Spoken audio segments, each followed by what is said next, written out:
No era de esas personas que creen en cosas de fantasma o espantos, quizás porque nunca había tenido una experiencia tan cercana y real como la que les voy a contar. Esto nos pasó hace unos 3 años. Esa vez fuimos a visitar a unos parientes de mi madre a un rancho que estaba en Veracruz. La verdad no sabíamos bien cómo llegar. Aunque les preguntamos a varios primos, nos dieron indicaciones, pero no entendimos bien. Cuando nos subimos al autobús de la estación, le preguntamos al chofer si conocía aquel rancho. Nos dijo muy confiado de que él nos avisaría cuando estuviéramos cerca, que conocía un atajo para que no diéramos tanta vuelta desde la estación. Sabíamos que el camino era largo, porque ya teníamos como 5 horas de trayecto y estábamos un poco desesperados. Cuando en eso sentimos que el chofer empezó a bajar la velocidad, nos dijo que nos fuéramos por ese camino, entre la vegetación del cerro, todo derecho, hasta que topáramos con el río, y que desde ahí veríamos un sendero que descendía por el mismo monte, y que ese nos llevaría directo al rancho de la Cruz. Recogimos nuestras maletas apresuradas y nos bajamos del autobús.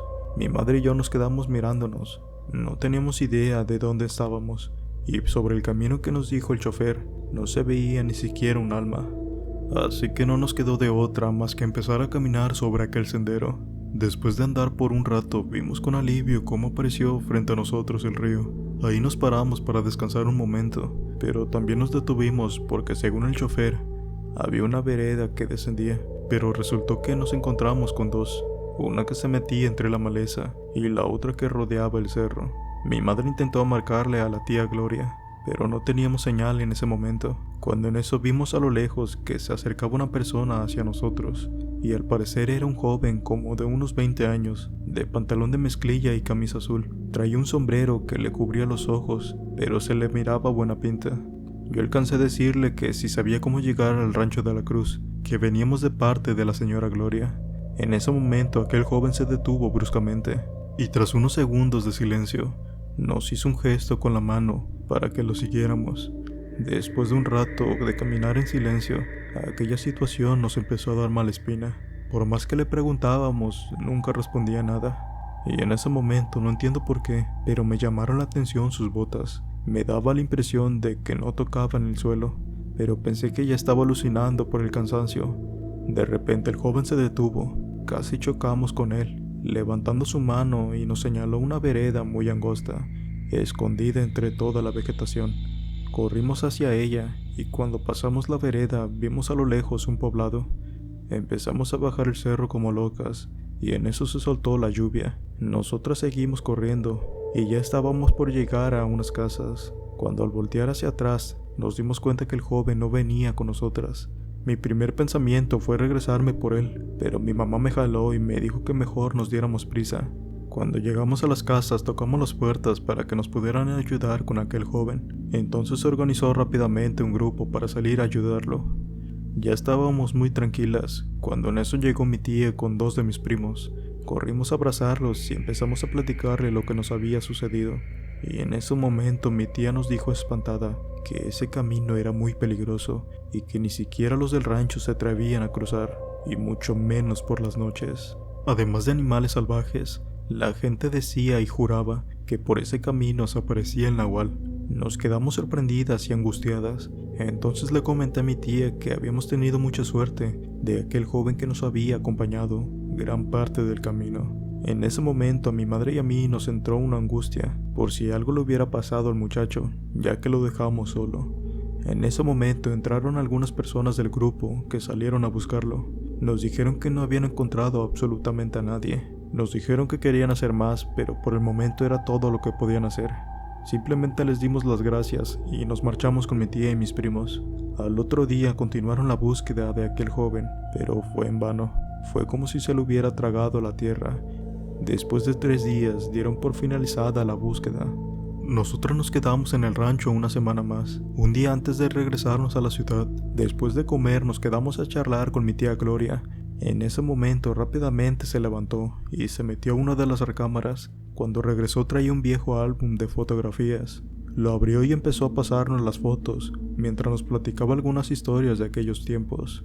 Una de ellas venía pegada con 2 fotografías, y al separarlas vimos una pareja que nos dejó con la boca abierta. Mi tía se apresuró a decirnos que era ella, cuando tenía 16 años aproximadamente, y el joven con el que aparecía abrazados se llamaba Rodolfo, un novio que quiso muchísimo hace mucho tiempo.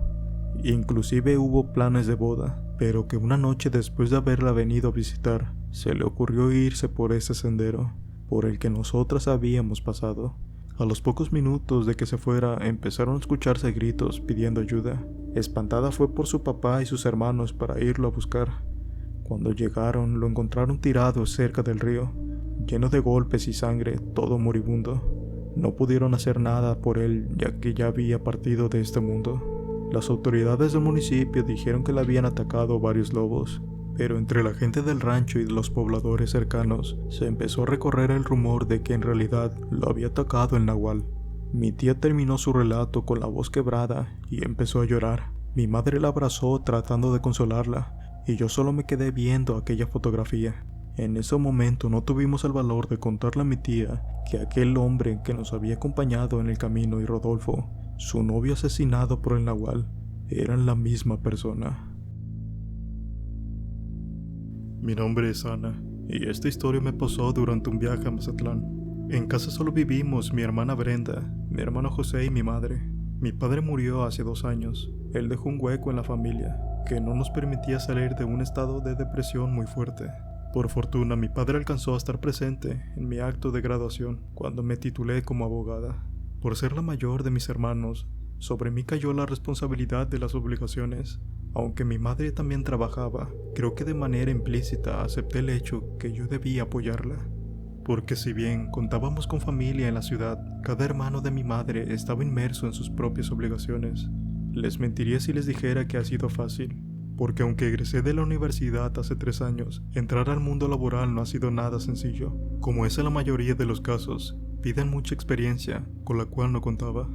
En el despacho al que entré a trabajar, no ganaba un salario muy bueno. En realidad era poco dinero que podía ahorrar, pero aún así pude hacerlo para llevar unos días de viaje a mi madre por el día de su cumpleaños. Mi padre nos había dejado un automóvil. No era precisamente el auto del año, pero él se había encargado de mantenerlo en buen estado. Después de su muerte lo dejé olvidado, hasta que un amigo me dijo que si no lo iba a usar, era mejor que lo vendiera, porque también los autos que no se utilizaban se echaban a perder. Así fue como inicié a manejar. Preferí conservar el automóvil como un recuerdo de mi padre. Ya teníamos más de 4 años que no íbamos a la playa, porque con la enfermedad de mi padre ya no había tiempo ni el dinero para salir de vacaciones. Se aproximaba el cumpleaños de mi madre y quise darle, junto con mis hermanos, un viaje a Mazatlán. Mi hermana estaba a punto de concluir la universidad. Mi hermano José acababa de terminar la preparatoria y estaba iniciando los trámites a la carrera de medicina.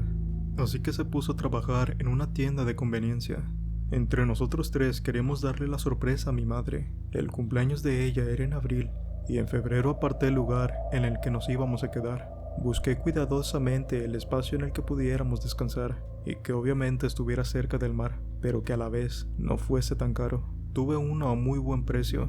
Ya una vez conseguido, le avisé a mi madre que pidiera permiso en su trabajo, y cuando le dije la sorpresa, ella se puso muy contenta. Conforme se acercaba el día destinado, nos alegrábamos mucho. Salimos de Guadalajara un 25 de abril, a las 5 de la mañana, para irnos con la frescura del día. La verdad me sentía muy nerviosa, porque era la primera vez que viajábamos sin mi padre, y que yo iba a estar al frente del volante, pero al fin y al cabo me tranquilicé, porque íbamos a ir un poco lento, aunque duráramos más tiempo en llegar. Y en poco tiempo estuve en carretera de cuota, que me llevaría primero a Tepic. Afortunadamente el viaje fue tranquilo, y un poco más de 6 horas estuvimos en el puerto de Mazatlán. Fue importante habernos llevado el auto, porque pudimos desplazarnos a diferentes puntos.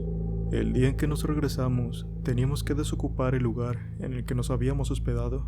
Teníamos la ventaja de que esa zona geográfica era 1 hora menos que en Guadalajara, ya que teníamos que salir a las 11 de la mañana, y como estábamos acostumbrados a otro horario, sentíamos que el tiempo nos rendía mucho. Después que sacamos nuestras maletas, nos quedamos más tiempo para visitar algunos lugares. También quisimos probar los famosos mariscos de Mazatlán antes de partir. Desde que salimos de Mazatlán hasta antes de llegar a Tepic, todo estuvo muy tranquilo. El detalle fue que salimos más tarde de lo esperado. Se nos hizo de noche en el camino. A mí no me agradó la idea, ya que apenas tenía poco que había aprendido a manejar, pero no tenía otra opción más que seguir avanzando. Íbamos por el kilómetro 91 cuando nos pasó un hecho lamentable. Ya desde unos metros atrás había un auto que venía a mucha velocidad. Aunque la carretera era de cuota, solo tenía un carril de ida y el otro de vuelta, y si bien solo contaba con esos carriles, tenían un buen espacio. A través del retrovisor pude ver como un auto de modelo reciente de color rojo venía a gran velocidad. Me hice a un lado del acotamiento para permitirle el paso. Me rebasó sin ningún problema. Lo malo fue que adelante iba un tráiler de doble remolque, y justo en el momento en el que el auto rojo me había rebasado, se cargó mucho hacia el lado de un tráiler. Este lo tocó por la parte trasera y el auto rojo perdió el control, lo que hizo que se volcara y se impactara contra un árbol. El accidente fue tan aparatoso que el copiloto salió volando por el lado de la ventana. En el instante que vi que sucedió eso, fui disminuyendo la velocidad hasta quedar completamente detenida. Rápidamente me orillé y encendí las intermitentes. Mis hermanos y mi madre estábamos muy asustados. Nunca habíamos presenciado un accidente de tal magnitud. En la ciudad a veces ocurrían choques, pero eran muy leves. Pero los conductores y los pasajeros salen ilesos. Pero esto que vimos fue un gran accidente. No sé si fue cierto lo que vi, porque estaba muy nerviosa y quizás mi mente me jugó una mala pasada. Pero pude ver en el momento en el que la persona fue lanzada del auto rojo. Obviamente la persona murió instantáneamente, pero pude ver cómo salió de ella su espíritu, su alma o como se le pudiera nombrar, ya que era una bruma blanca que salía de su cuerpo y se le quedó flotando durante unos minutos, como si estuviese mirando lo que acababa de suceder, y así se quedó durante un tiempo, vagando de un lado a otro. Le dije a mi mamá si también lo había visto, y ella sintió sin despegar la mirada de ese espíritu. Pero el que reaccionó de mejor manera fue mi hermano. Me dijo que fuéramos a ver si había alguien con vida. Al interior había un hombre con mediana edad cuyo rostro había quedado destrozado por el impacto, y no les daré los detalles de cómo quedó para los más susceptibles, solo para que puedan darse una idea. Mi hermana Brenda, cuando lo vio, casi se desmaya de solo verlo. En ese momento alejé a mi hermana y a mi madre, ya que eran las que estaban peor. José y yo fuimos de nuevo al auto rojo e intentamos entre los dos sacar al conductor, pero estaba atorado entre el volante. Pero ya no quisimos sacarlo porque de todas maneras ya estaba muerto. No podíamos hacer nada por él. Ya que me calmé un poco, pude pensar que era necesario llamar a los servicios de emergencia. Por lo regular en las carreteras de cuota hay un servicio que apoya en este tipo de situaciones. Intenté marcar con mi teléfono, pero me di cuenta de que no tenía señal. Le dije a mis hermanos que ellos intentaron hablar por teléfono, pero tampoco pudieron. No sé si fue la zona en la que nos encontrábamos, o por otra razón misteriosa. La cuestión fue que no pudimos llamar a ningún tipo de servicio de emergencia. Con todo lo acontecido, habíamos perdido la noción del tiempo. Le dije a José que estuviera atento. En cuanto pasara a alguien, le hiciera la señal de que se detuviera, para que nos permitiera usar su teléfono, y también para avisar a la siguiente caseta lo que había ocurrido. Mi hermano se fue detrás de nuestro coche, y con un trapo hizo señales para que un auto se detuviera, pero no pasaba ninguno. En ese momento en que fui un poco más consciente, comencé a darme cuenta de varios detalles, como que ningún auto había pasado, y la carretera la veía diferente. Ya no notaba las barreras de contención que había visto en las zonas de la curva, así como ningún tipo de señal. Le pregunté a José si él también había notado eso, y me respondió que no. Me dirigí con mi madre para ver cómo se encontraba, y aún estaba en un estado de shock como mi hermana. Me sentía sumamente nerviosa y con mucho miedo. No les puedo mentir que en ese momento me sentí muy desesperada. Me puse a llorar sin saber lo que iba a hacer, pero me tuve que calmar rápidamente. Supe que era necesario partir, ya que no había nada que hacer por esas personas, ya que no estaban ya en este mundo. Sabía que ya teníamos que partir de ahí, así como llevar a mi familia a un lugar seguro. Ya cuando estábamos por partir, el auto no encendía. Al parecer la batería estaba muerta. Lo intenté por varias ocasiones, pero fue en vano. El coche ya no prendió. No entendía el motivo del cual el auto estaba fallando, si antes de salir de viaje lo había llevado al mecánico, precisamente para evitar un contratiempo como este. Mi madre ya estaba recuperada y nos dijo que revisáramos la batería. Quizás solo se trataba de un poco de sarro. Ella había visto cuando mi padre arreglaba la pila y la limpiaba. No creía que pudiera hacer eso, pero al menos quise que mi mamá viera que lo intentaba. Abrí el cofre del auto y la pila se encontraba muy bien. No sabía cuál era el motivo de que el auto ya no quisiera arrancar, y para ese momento ya eran las 9 de la noche. El lugar estaba completamente oscuro. Me senté en una piedra que estaba a un lado de la carretera, mientras trataba de calmarme y poner en silencio mi mente para saber qué es lo que iba a ocurrir. Mi hermana y mi madre se acercaron muy asustadas y me dijeron que no los volviera a dejar solas. Un joven muy extraño había pasado muy cerca del auto donde se encontraban. Además parecían ver almas caminando sobre la carretera, suponiendo ambas que habían tenido el mismo accidente de automóvil. Todos estábamos muy asustados por lo que estaba sucediendo, y el tiempo parecía que se había detenido, porque a excepción del joven que vieron mi hermana y mi madre, no habíamos visto a nadie más.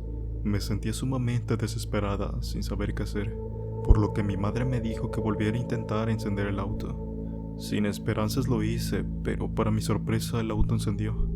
Me sentí muy contenta y aliviada, y rápidamente nos subimos todos al auto.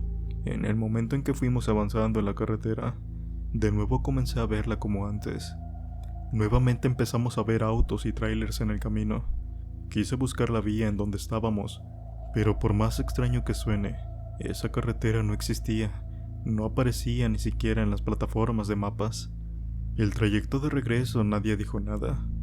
Cuando llegamos a la caseta de Tepic, le dije a la persona que nos cobró que había sucedido un accidente en un auto rojo, en el kilómetro 91. Le mencioné que eran 2 personas las que habían fallecido. La mujer de la caseta me dijo que avisaría a las autoridades. Nos bajamos para llegar al baño y comprar un poco de alimentos. Mi madre comenzó a platicar con una señora que vendía elotes. Le platicó los contratiempos que tuvimos, y la señora muy tranquila le mencionó que lo que habíamos vivido siempre pasa una vez al año. Mencionó que la primera vez que escuchó ese accidente se trataba de una pareja muy joven, que había sucedido hace más de 10 años. Mientras tanto, a mí me llamaron de la caseta para que les diera los detalles de lo sucedido. Le comenté todo lo que habíamos vivido, pero me explicaron que no había ningún tipo de accidente. Yo estaba muy molesta porque les estaba diciendo la verdad. Mi madre y mis hermanos también lo vieron, por lo que también dieron sus detalles, pero los policías ya no quisieron escucharme. Pensaron que estaba loca.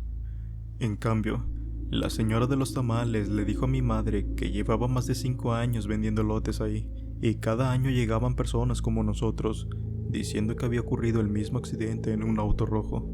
Al parecer era un bucle en el tiempo que replicaba año tras año el mismo evento.